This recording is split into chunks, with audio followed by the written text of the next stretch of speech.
12 मार्च 1993। मुंबई दहल उठा।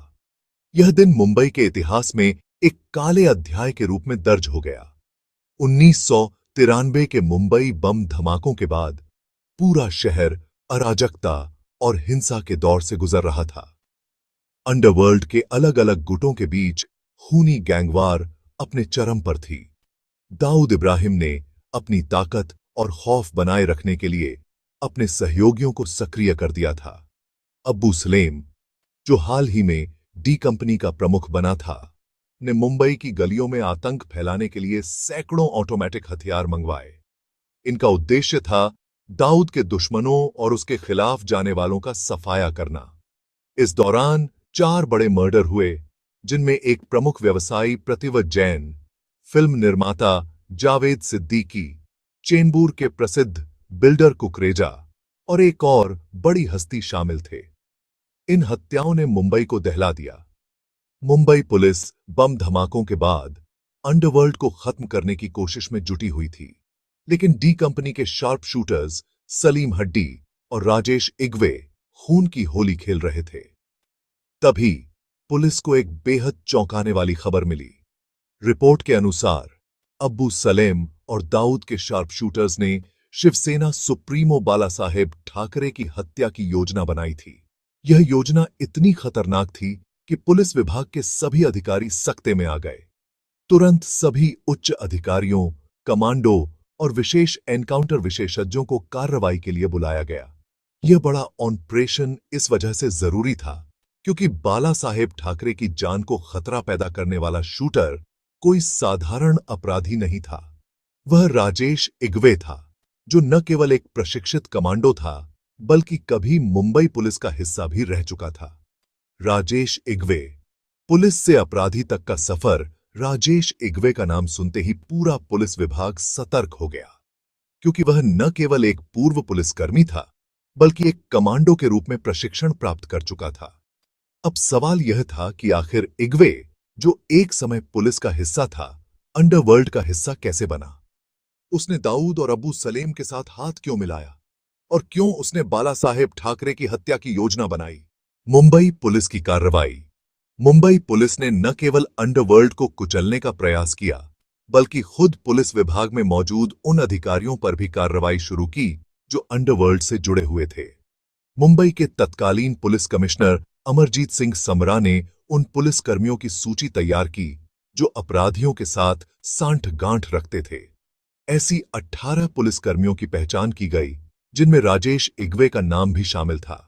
इन सभी को तुरंत नौकरी से बर्खास्त कर दिया गया। राजेश इग्वे की प्रतिक्रिया और उसके बाद का सफर। हालांकि बर्खास्तगी से इग्वे को कोई फर्क नहीं पड़ा। उसने अपराध की दुनिया में कदम बढ़ाया और डी कंपनी का सक्रिय हिस्सा बन गया।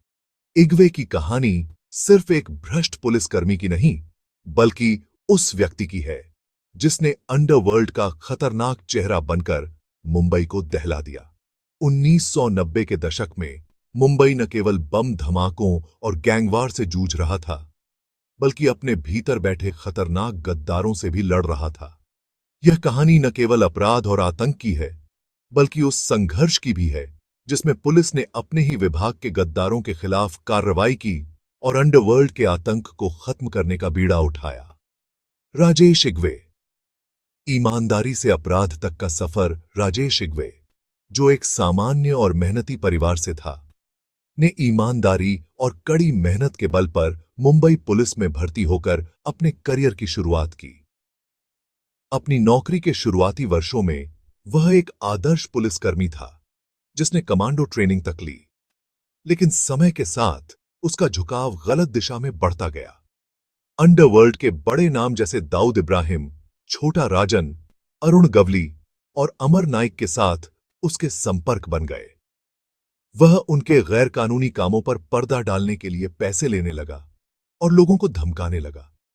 पुलिस विभाग में उसकी दादागिरी बढ़ती गई और उसने वरिष्ठ अधिकारियों के साथ झगड़े कर अपनी पहचान बनाई। राजेश इग्वे का लक्ष्य दाऊद के और करीब जाना था। इस दौरान वह अब्बू सलेम की टोली में शामिल हो गया और सलेम हड्डी के साथ मिलकर खतरनाक जोड़ी बन गया। अगले 2 सालों में इस जोड़ी ने कई हाई प्रोफाइल मर्डर किए। इनमें प्रमुख घटनाएं थीं। प्रतिव जैन, एक व्यवसायी जिसे उसके ऑफिस में घुसकर बेरहमी से मारा गया। कुकरेजा, चेंबूर के एक प्रसिद्ध बिल्डर जिसे इलाके में घुसकर गोली मार दी गई।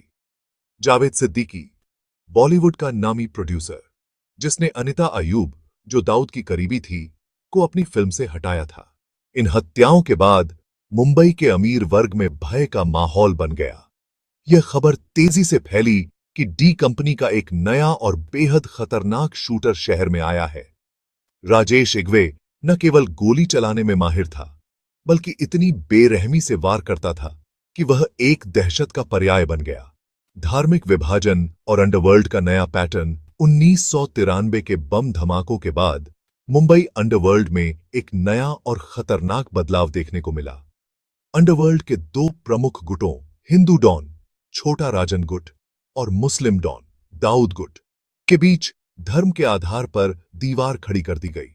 यह विभाजन मुंबई के अंडरवर्ल्ड के इतिहास का सबसे विनाशकारी दौर साबित हुआ। इस गैंगवार में न केवल गुटों के सदस्य बल्कि निर्दोष लोग और उनके रिश्तेदार भी मारे गए। धर्म के नाम पर हुई इस लड़ाई ने पूरे मुंबई को जलाकर रख दिया। ऐसा माहौल बना दिया गया कि हर जगह मुसलमानों ने हिंदुओं को मारा और हिंदुओं ने मुसलमानों को मारा की आवाजें गूंजने लगीं। बदले की इस आग में वे लोग भी मारे गए जिनका न तो अंडरवर्ल्ड से और न ही इस धार्मिक वैमनस्य से कोई लेना देना था।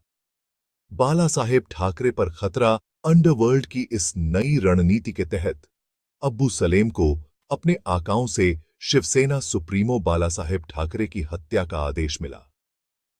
बाला साहेब ठाकरे, जो हिंदुत्व और सनातन धर्म के प्रमुख समर्थक माने जाते थे, महाराष्ट्र और पूरे भारत में एक शक्तिशाली और विवादित नेता थे। उनके विवादित बयानों ने कई बार उनके आलोचकों को चुभने वाले शब्द दिए, लेकिन उनके अनुयायियों के बीच उनकी छवि एक अजेय योद्धा की थी। अब्बू सलेम ने अपनी टीम को इस मिशन के लिए तैयार किया और राजेश इग्वे को इस योजना का हिस्सा बनाया गया। यह योजना न केवल बाला साहेब ठाकरे की हत्या का प्रयास था, बल्कि यह संकेत भी था कि अंडरवर्ल्ड अब पूरी तरह से आतंक का चेहरा बन चुका था।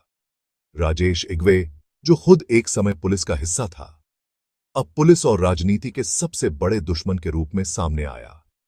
मुंबई पुलिस इस चुनौती के सामने खड़ी थी, जहां उसे न केवल अंडरवर्ल्ड का सफाया करना था, बल्कि बाला साहेब ठाकरे को किसी भी कीमत पर सुरक्षित रखना था।